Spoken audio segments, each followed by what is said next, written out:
Here's another big part of my story that I like to call Chapter 6 Dreams and Abilities. I have a whole lot of care for people that I come to know. It's like I put everyone in the whole world first and myself last. When it comes to helping others, it gives me a great feeling inside seeing other people's happiness. And also, when I help others, sometimes I feel that it's making up for what I have done wrong in my past. Helping others became almost like an addiction to me, and someday I want to become a counseling psychologist or a parapsychologist. Remember about one of the abilities I had with being able to sense other people's emotions? I have one other ability that I have, which is my premonitions. I was only able to help two people with a premonition. And no worries, it's a good, interesting story of mine. The premonition that I had came in a dream of mine. The dream that I had felt real and was a bit random. In the dream, I woke up in a bed that was at an angle from the corner of the wall. And it felt very cold in that room. And the TV turned on its own, and it was a movie trailer of the new Nightmare on Elm Street movie. I left that room and gone into the living room, and I saw my grandpa saying that there's no such thing as ghosts or psychics. I left that room and walked back into the bedroom, and I saw broken glasses that was laying on the bed. Then I instantly woke up from that dream. First, I didn't think anything about the dream I had. I thought it was just an ordinary dream. About 1 month later, my mom had told me that my grandparents' heat to their house went out, and it was very cold in the house, and especially cold in my grandma's room. I asked my mom if my grandma's bed is at a certain angle from the corner, and she said that it was. Instantly, that dream had came rushing back to my mind, and felt that something bad was going to happen. Remembering that part in the story with the broken glasses that were found on the bed, I knew that something or someone might get hurt.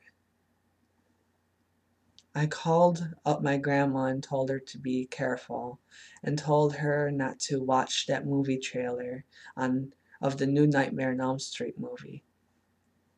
My grandma sounded like she didn't really believe me, and I felt kind of helpless. Then soon an idea came into my mind. From the computer, I printed out a picture of Mary and Jesus and folded it up and placed it into an envelope, and then placed it in these Bible verses that I wrote down onto a piece of paper. And lastly, I added in rub sage. I gave that envelope to my grandma to place it under her bed for at least a month, and she did just that, just to make me happy. Not too long after, I called up my grandma and asked her if she saw that movie trailer on TV, and she said that she did by accident. And I told her to be very careful for the rest of that week. A few days later, my grandparents got into a huge car accident, and the front of the car was completely smashed in, and my grandparents survived with no injury, no scratch, and no bruise. I don't know if it was the envelope that helped them out, but I think it was somewhat of a miracle. Not too long after, I had a bad feeling about my sister, and she was pregnant. At the time, I gave her the same envelope I gave my grandma. My sister placed that envelope under her bed, and not too long after, my sister told me that before she had a lot of bad dreams, but after placing that envelope under her bed, she started to have good dreams. Instantly. And also, my sister's baby came out healthy. The scariest things about my premonitions, sometimes my emotions would change instantly and cause me to think of death randomly. And every time I thought of death, someone in my family would get hurt or sent to the hospital or would die that very day. Sometimes I think that having premonitions can be a curse to have, since all the premonitions I have ever gotten in life dealt with something negative, or was about death. And plus, it sometimes makes a person feel helpless when there's nothing that you can do. In this little part of the story, I would like to talk about something that's really interesting, about the strange dreams that I had with meeting people that I have never met in life. Sometimes in the dreams I would meet with certain people that I've never met. And sometimes in real life, I would actually meet that person. One dream I had was being in this office building, sitting at a conference room table, talking to my supervisor that was wearing a suit. About a week later, I've gotten my first part-time job, which was cleaning office buildings. Sitting at a conference room table talking to my supervisor that was wearing a suit, it really did happen. And that's where we actually had our first meeting at that very conference room. And it looked the same for my dream as well.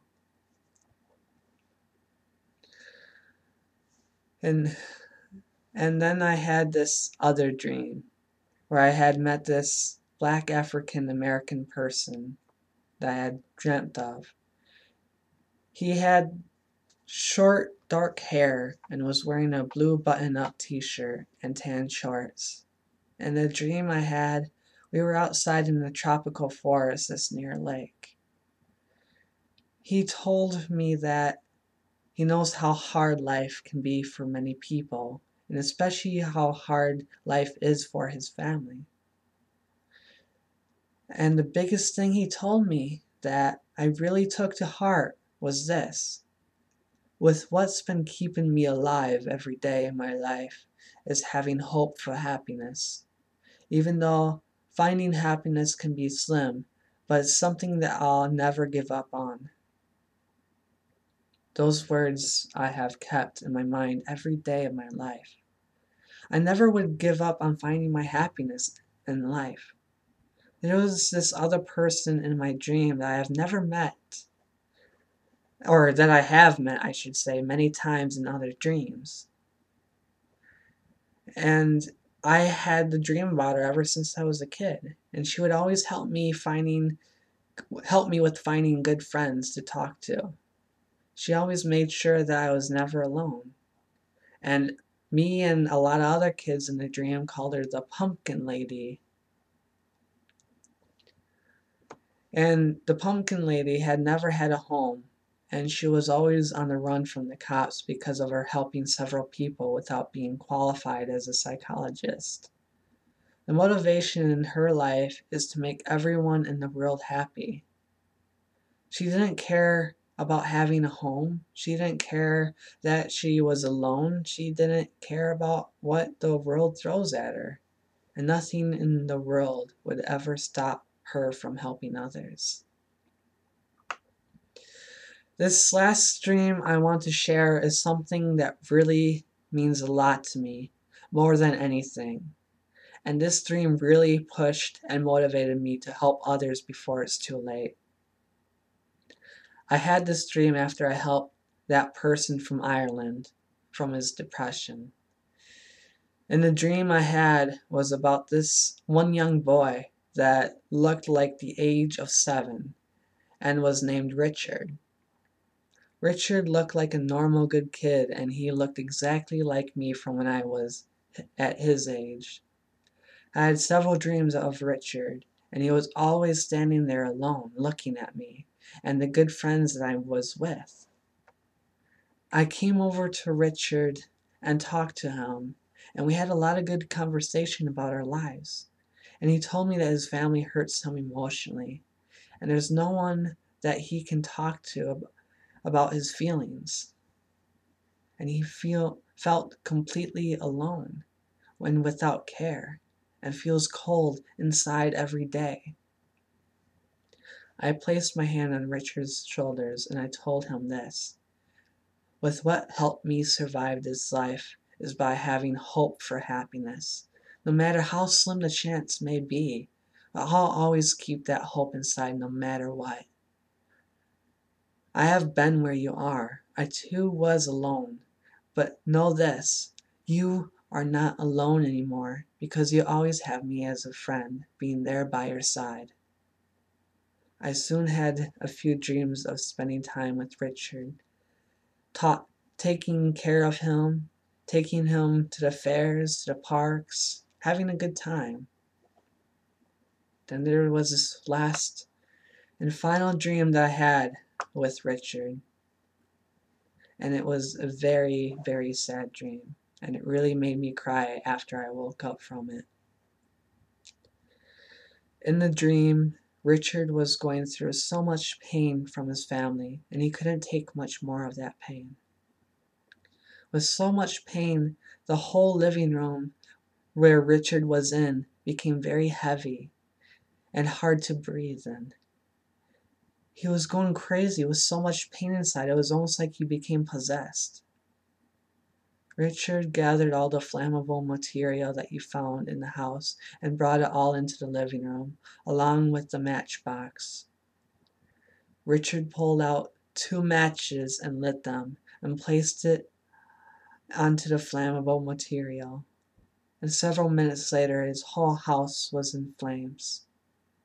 I was with a friend outside, was about 1 block away from his house. I saw the flames from his house, and my friend and I rushed on over to his house. And when I got there, I saw firemen that were trying to put out the fire.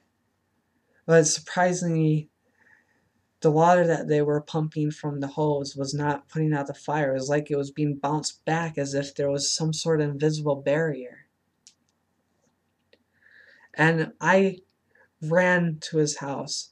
And when I got close to the door, it somehow pushed me back away like there was some invisible wall.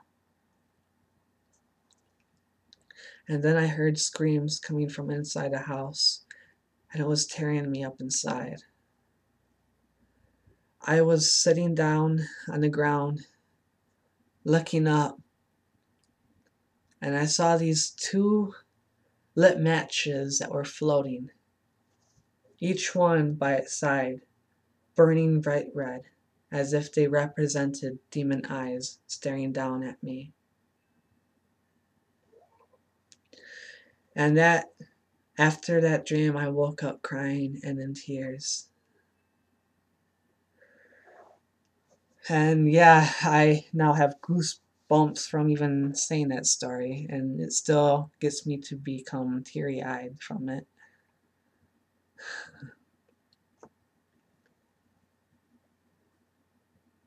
And I had made a story of Richard's life and posted it online.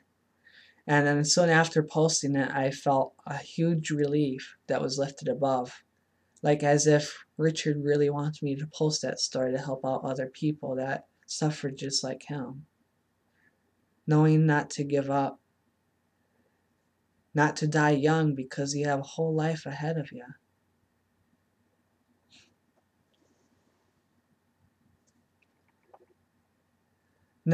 Richard never really had much of a childhood because he died so young. Dying so early, you can miss out on a whole lot of good things to come. Good things like being able to be free when you live on your own, by having fun places to go camping, watch movies, play video games, meeting new people, making new relationships, and making your own family. Life really is an important thing to have.